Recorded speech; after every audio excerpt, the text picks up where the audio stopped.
онц сурдаг. Нүдний шилтэй, шүдний сайдтай. Мэдлэг нь толцсон мэдээлэлд хангалттай өгчдөг. Дээрээс нь сахлыг мартаж болохгүй. Наач нүдний шилтэй баг ил байж штэ.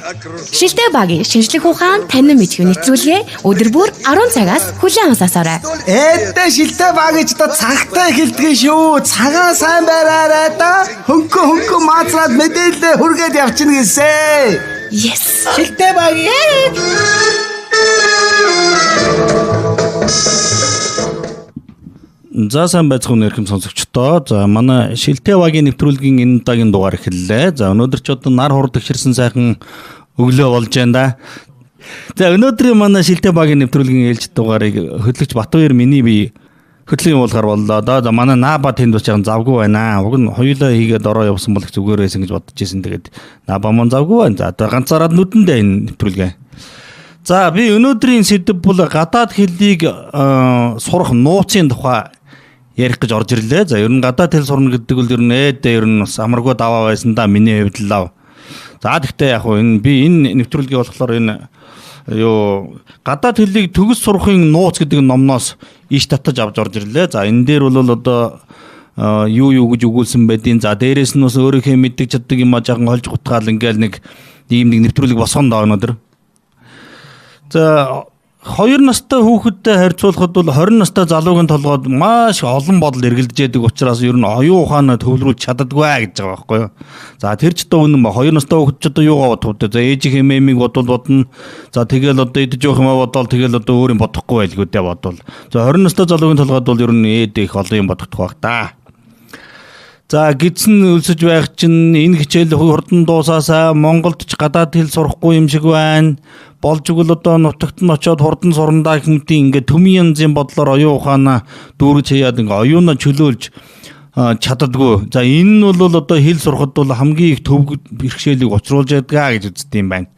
За та элдв төмөн бодлоо таягдан хаяж хамаг анхаарлаа гадаад хэл сурах үйлстэй зориулж чадах юм бол амжилт хажуухан дэрэгдсэн байна гэдгийг ямар санаж яваарай гэж ингэж энэ номон дээр бол хэлдэг юм байна л да.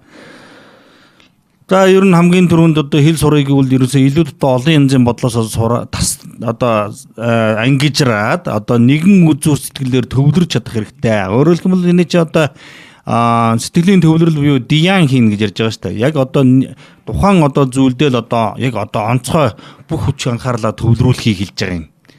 За үндсэндээ бол одоо ингээд сэтгэлийн төвлөрүүлээд одоо дияны байдал чилжээрэй л гэсэн үг юм байна шүү дээ. Ерөөсө ганцхан зүйлд л одоо анхаар илүү одоо бүх юмыг одоо таягдан хаяа гэж хэлж байна.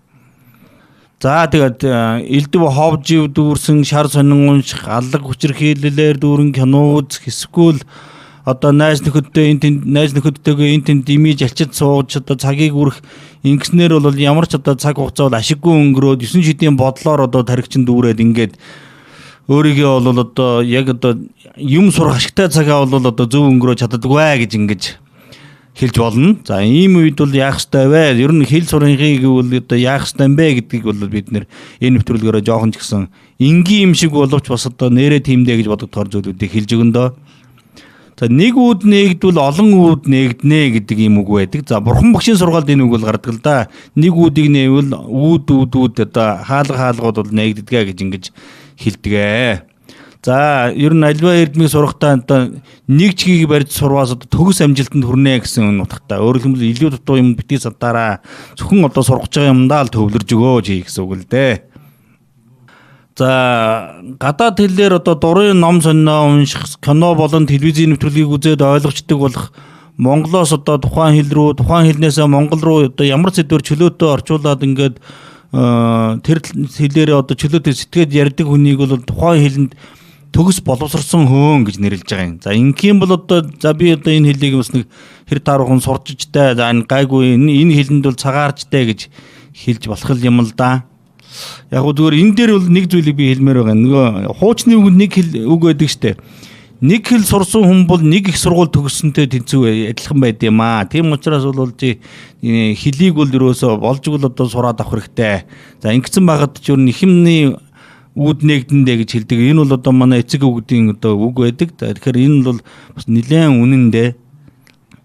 За тэгээд яг үү одоо тухайн хэлийг одоо сурна гэдэг чинь хэд хэдэн зүйлд ангилагдаж байгаа юм л да. Нэгдүгээрт бол одоо ойлгодог болох, сонсож чаддаг болох, за тэгээд уншиж чаддаг болох, тэгээд ярьж чаддаг болох гэсэн ингээд дөрвөн зүйлд ангилагдаад байдаг. За ер нь IELTS ч бай, TOEFL ч ерөнхийдөө ийм зүйл хуваагдаад байдаг. За тэр хятад хэлний HSK гэсэн ингээд энэ дөрвөтөл ерөнхийдөө хуваагдаад байна юм да гэж бодогддог. Тэгэхээр хэлийг сураа, төгс сурыг гэвэл энэ дөрвөн чадвараа хөгжүүлж ээж тухайн хэлийг бол гайгүй одоо аль алин тал дээр нь гайгүй боллоо гэж бодох хэрэгтэй дээ.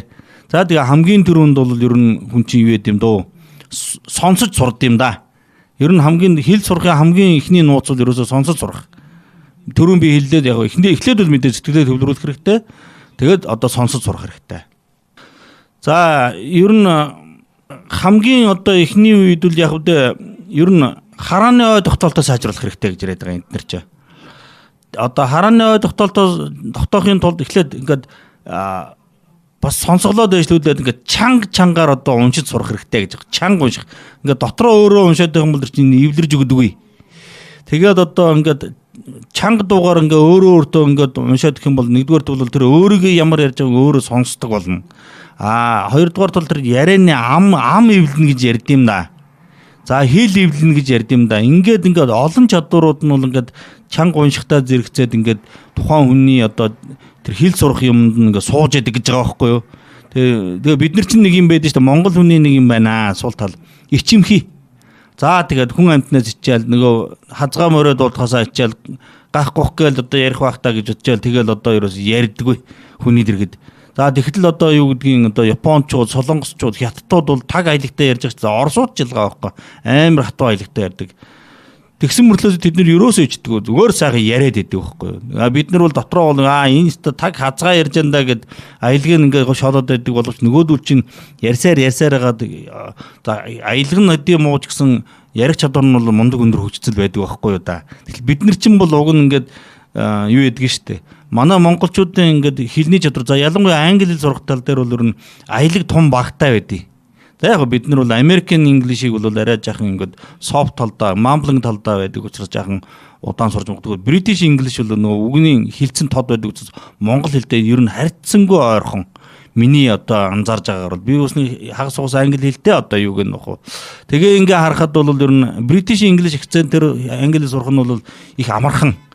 За тэгээд тэрний дараа бол яг тэ American English л илүү зөөлөн soft тал руугаа яваад гэдэг учраас гайгүй дорноо хөрөвчдөг байхгүй. За тэгэл дараад нь Indian English, Scottish English гэл ингээл за тэгээ Korean English буюу Konglish эднэр гэл ингээл хөрвөл өстө дорттойгаараа хөрвөн шүү дээ. За тэгэл ер нь юу ядэм дөө тухайн хэлийг сурыг гэвэл ерөөсө сэтгэлгээгээ маш их өөрчлөх төвлөрүүлэх хэрэгтэй. Одоо чинь 2 настай хүүхэд бол илүү том юу ч бодохгүй шүү дээ. Эхлээд тэр 2 настай хүүхэд чинь ерөөсө эхлээл сонсож байгаа байхгүй ингээл сонсоол нь мэдээж 2 настай хүүхэд чинь хэлд ороогүй байна. Илүү дутуу өөр хэл гэж байх ш тэрэнд ямар. За тэгэл ер нь тэр чинь оюун ухаанд дөнгөж бүрлэн тогтож байгаа хүүхэд чинь ингээл эхлээд сонсож сурна. Сонсож байгаад ганц нэг үг хазгаа мөрөө хэлж сурна.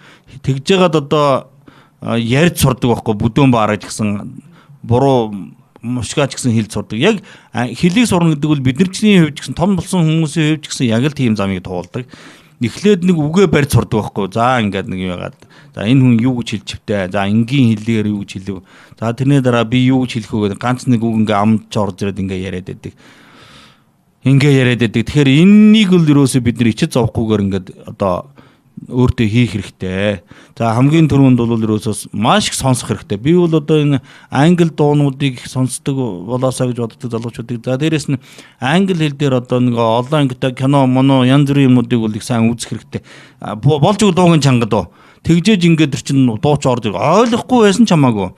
Одоо бидний хувьд чинь социализмын үед зурагтаар чинь ганцхан одоо Монголын үндэсний хэл олон нийтийн телевиз. За тэгээд ОРТ-ийг одоо нэг Оросын орбит сувг гардаг байлаа шүү дээ. Тэгээ бид нар ч одоо Монголын телевиз чи яг үдэ ороо 18 цагаас эхлээл шөнийн 11 цагт одоо дуусчдаг, 23 цагт дуусдаг.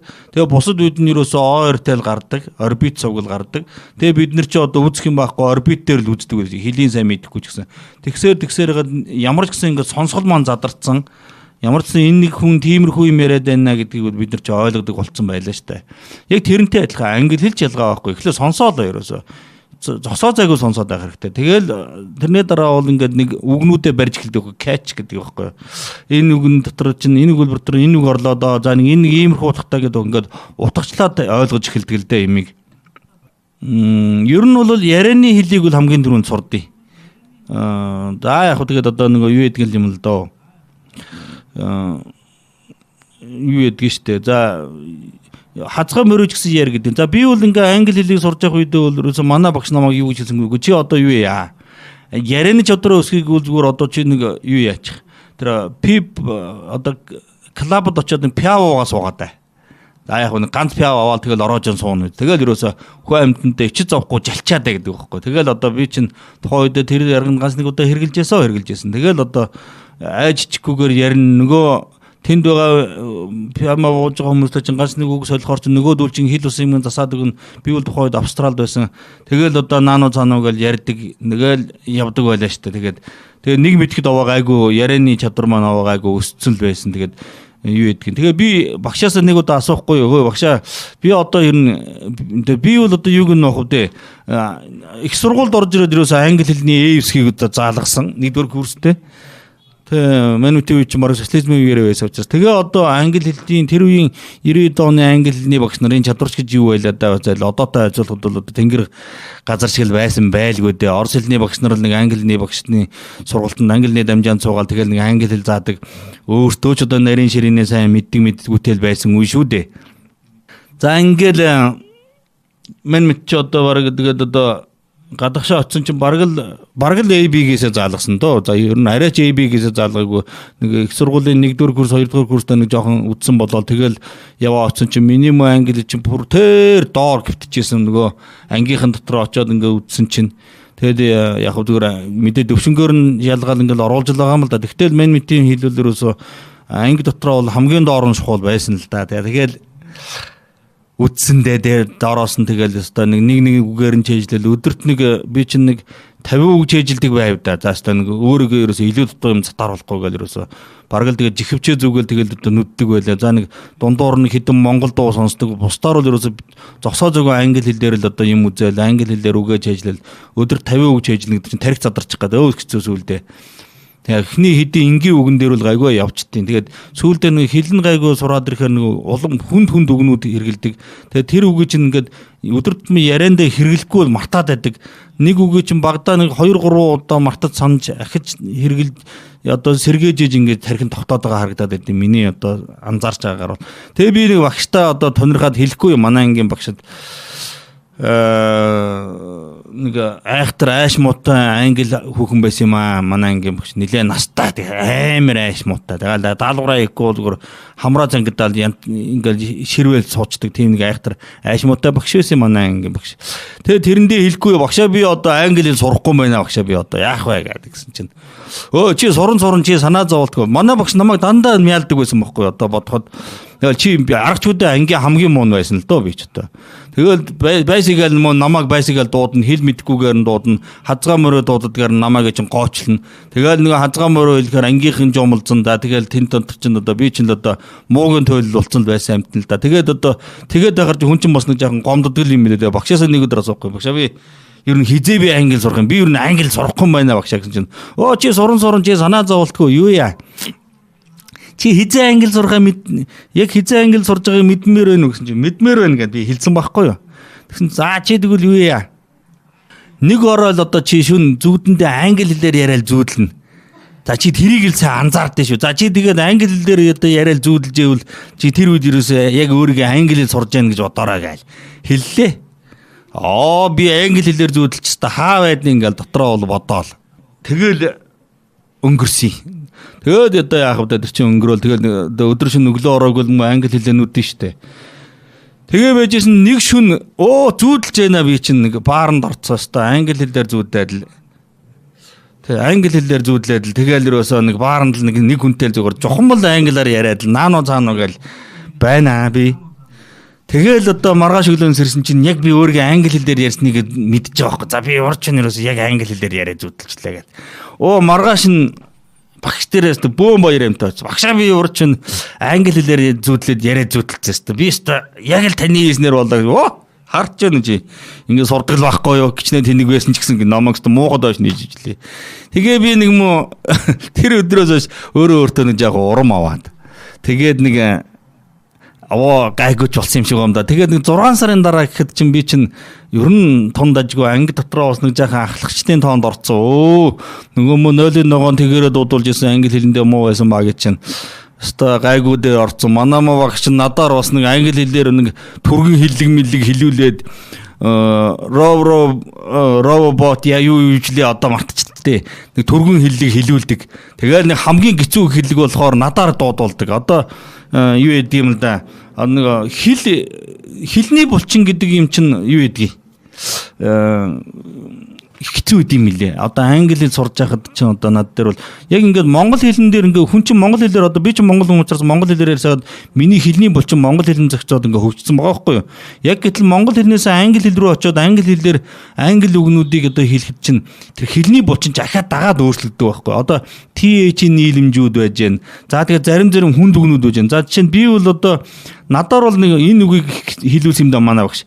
Miss congeniality гэдгийг хэлүүлсэн. Нэг удаа одоо ирвас гээл намайг тэгсэн.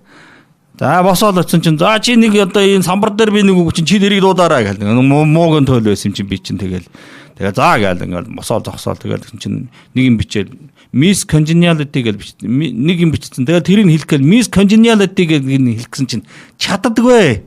Тэгээ хэл наануу цаана болоод уг нь ингээ харахаар нүдэнд ингээд яг уншигдаад байдаг. Яг хэлэхээр хэл болж өгдөг. Тэгээ та нар ч гэсэн хэрвээ энэ радиог сонсож байгаа бол Miss Congeniality гэдгийг хэлж үзээрэй. Их хэцүү. Надад л хэцүү байсан. Би нэг нилээ олон давтаж байгаа тэгээд нэг юм зөв хэлж сурсан юм даг. Тэгээ Miss Congeniality гэдэг бол тухайн үед гарч ирсэн Сандра Баллокийн одоо тоглосон нэг юм хуурамч мисс болоод нэг цагдаагийн ажилтан нэг миссийн дүр тойроод нууц ажилтан болоод тэгээд нэг юм миссүүдийг алах гээд одоо занл хийлж байгаа террористуудыг одоо барьж байгаа тухай кино 2001 онд л гарч ирсэн юм аа. Тэгээ тэр үйл явдлын тухай тэр киноны нэр байхгүй юу? Тэгээ Miss Congeniality гэдэг одоо би тухайн үедээ хэлж ирсэн. Тэгээ надаар бас дараагийн нэг хэцүү үг нь contortionist гэдгийг хэлүүлж ирсэн. Contortionist гэдэг нь уран уграач гэсэн үг байхгүй. Тэгээ энэ хоёр үг бол надад ерөөсө одоогоор миний ой тоонд байдаг. Заримдаа би энэ хоёр үгийг зүүдэлдэж штэ тэнийг. Тэгэл энэ хоёр үгийг хэлэх гэж яаж махаа ажиж ясныг боддtiin. Тэгээд ингээд энэ хоёр үг дээр бол яг ингээд хилээд ингээд цаашаа бол гайгүй болсон л доо. Тэгээ надаар ч нөгөө биднээр чинь түргэн хэлүүлдэг, хил зүгнүүд хэлүүлдэг. Тэгэл одоо тэр маань одоо бас нөгөө нэг хил хурдан засархад сайн болдог. Тэгээ монгол хүний хил бол харьцангуй гайгүй хурдан засраа авчдаг. А нөгөө манмитиг ирэхэд чинь нөгөө манмитэд бааварлаад байсан нөгөө солонгосууд, хятадууд, японочдын хил чинь явсаар гад хэдэн сарын дараа манмитиг 6 сарын дараа олоход тэдний аялаг хэвээрэл байсан. Харин манмитийн аялаг чинь засарцсан байж байгаа байхгүй. Оо тэгээ манай шинэ хар. Та нар хар. Та нар энэ бат хоёрыг Монголоос ирсэн энэ хараа. Энэ орог морь унж байгаад ирсэн шүү дээ намайг гээд. Муухай доош энэ марг усан дурж үзээгөө гэж заримдаа надаар тоглоом хийдэг байсан. Тэгэл би чинь тэгэл эхэндээ ч хийвгүй л байдаг гэсэн. Тэгээ сүүлдээ ч тоохгүй. Харин би ч өстө Австрал дээр л анх удаа усан дурж үзлээ ш. Тэгэл нөгөөдөл тэгээ мармар гээл инээдэг байсан. Тэгээд тэгдэг байсан. Тэгээ манай багш чинь нөгөө 6 сарын дараа миний англи хэл овоо гайгүй сурцсан. Нөгөөдөлдөө хэлээд та нар 6 сарын өмнө та нарын англи хэл яг ийм л байсан. Аялагч ийм л. Энэ аялаг ямар байлаа? Одоо энэ аялагийг харах гаалаа. Надаар нөгөө нэг Miss Congeniality Contortionist хоёроо хэлүүлээл. Тэгээл би ч бас өөртөө урамшаал. Бас нэг англи хэл дээр зүүдлээд бас нэг пиавга зүүдэлцээ бас болоогүй. Тэрэндээ бас өөртөө урамшсан. Ийм л одоо багий байлаа да. Ингээд энэ маань одоо надад хэл сурахад бол тусдахын болж байна. Тийм учраас ерөөсөө хамгийн түрүүний юм бол хэл сурах гэж бодож байгаа бол ерөөс бити ичж нэрлэхээр монголчуудаа. За монголчуудын ерөөс усанд нь байгаа нэг чанар бол нэрлэхгүй ичимхий. Хүний дэргэд чанга ярихаас бүр ичээ занго. За тэгээд ер нь бол чанга тод үгээ хэлээд явах хэрэгтэй.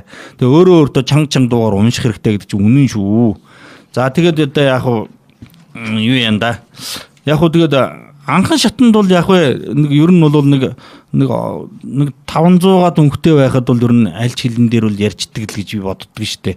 Нэг энгийн одоо I'm hungry ч гэсэхгүй л одоо юу гэдэг I like coffee ч гэдэг юм ингээл ийм нэгнүүдээс болоод ингээд 500 үг бол байхад нэг ойр зур ярьчнөө одоо энэ ямар үнэтэй гэл ингээд харин одоо анхан шатаа дуусаад дараагийн дунд чадвар ороод ирэх нь бол илүү бичгийн чадвар илүү ороод ирдэг. За дээрэс нь унших чадварууд их ороод ирдэг. Ийм юм байгаа харагдаад байдیں۔ За ингээд энэ чадваруудын нь бол ёстой жинхэнэ академик чадвар хэрэгтэй те. За тэгээ гол нь бол би бол яг одоо ингээд одоо интермедиат гэж яриад байгаа юм одоо дунд шаттай чинь beginner-ийн 3 шат байгаад байгаа юм. За англи хэлэн дээр бол ер нь 9 шат байгаад байгаа шүү дээ. Beginner-ийн 3 шат, intermediate-ийн 3 шат, тэгээ advanced төвшний буюу одоо өөрөө өөргөө хөгжүүлэх төвшний 3 шат гэж байгаад байдаг. За тэгээд энэ төр дунд төвшөнд ороод ирэнгүүт илүү академик одоо хичээллүүд ороод ирдэг. Өгүүлбэр зүйн бүтц гэдэг юм чи хэцүү болоод ороод ирд юм да. За ер нь бол би нарийн ярихад би бол одоо Монголд байхдаа монгол хэлэндээ бол тийм сайн байгаагүй. Монгол хэлний нэг өгүүлэгдэх хүн нэмэлт тодтгол гэл ингээл ярьдаг байсан шүү дээ. За тэрийг нэг хагас угас би одоо 4 5 дахь ингээд багта юуг нөхөө ойлгосон. Харин би яг одоо нарийн ширийн одоо өстой жинхэнэ ухааныг бол би харин англи австрал очоод англи хэлийг сурахдаа ёстой жинхэнэ ойлгосон шүү. Яг үндсэн үгийн бүтэц гэдгийг нь ойлгоод яг өгүүлбэр зүй одоо I came гэдэг одоо чинь би ирлээ гингүүд I came гэдэг ингээд com гэдэг үгний өнгөрсөн зэгт I came гэж байгаа байхгүй. За тэгэл тэр одоо үндсэн би ирлээ гэдэг үгэн дээр чинь ингээд дунд нь юу одоо бигийн дагуулж одоо бигээ тодтогч үг хэрэглэх үү эсвэл ирлээгээ тодтогч үг хэлэх үү гэдгээс хамаарал одоо жинхэнэ нөгөө noun pronoun гэдэг юм ингээд өгүүлбэрийн бүтц нь ингээд нэмэгдээд ингээд нөгөө өгүүлбэр чи олон үгтэй бол ингээд бандгараад зузаараа явчдсан байлээ. Тэгэхээр энэ маягаар нь ингээд одоо хэрвээ манай нэвтрүүлгийг одоо сонсож байгаа хэл сурах гээд ингэж байгаа хүн байх юм бол яг энэ аргаар нь бодоод үзээрэй. Эхлээд тэр тухайн өгүүлбэрээс хамгийн үндсэн үгнүүдийг олж хэрэгтэй. Яг гол санаа нь юу вэ? Би ирлээ юм уу? Би явлаа юм уу? Би мэдлээ ч юм уу? Энэ хоёр гол үгийг барьчаад нөгөө дунд нь байгаа үгнүүд чинь ямар үгнүүд нь алийн тодтогч байна, алин дээр нь нэмэлтээр очиж байгаа гэдгээс нь харах юм бол тэр өгүүлбэр айгүй сайхан ойлгогдоод идэг байхгүй. За юу гэдгийг эзэн биеэ тодтогч байгаа бол нөгөө I юм уу, she юм уу, he рүүгээ тодтогоо явцдаг. Үйл явдлаа тодтогож байгаа бол нөгөө came гэдэг юм уу, very hungry ч гэдэг юм уу, ингээ одоо very hungry гэдэг ингээд ч юм бол одоо би амар үс чинь гэсэн үг шүү дээ. Hungry гэдэг үгээ тодтогоо явчих байгаа байхгүй юу. Ингээд одоо явдаг юм байлээ дээ. Тэгээ ийм юмнуудыг бол та нар маань одоо бас бодоод үзчихээрэй да. За ингээд ер нь бол ямар ч хэлийг одоо сурахад бол нэг 1.5-аас 2 жилийн хугацаа ордсон байлээ шүү. Тэгэхээр бол сэтгэл зүгээ бэлдэх хэрэгтэй. Тэгэхээр нэг ерөөсөө нэг 2-3 сар нүдчээл би сурахгүй байна гэж ойлол унжаал одоо сэтгэлээр унаал би нэмэргүй нэ гэж ингээл эхлэх юм бол худлаа.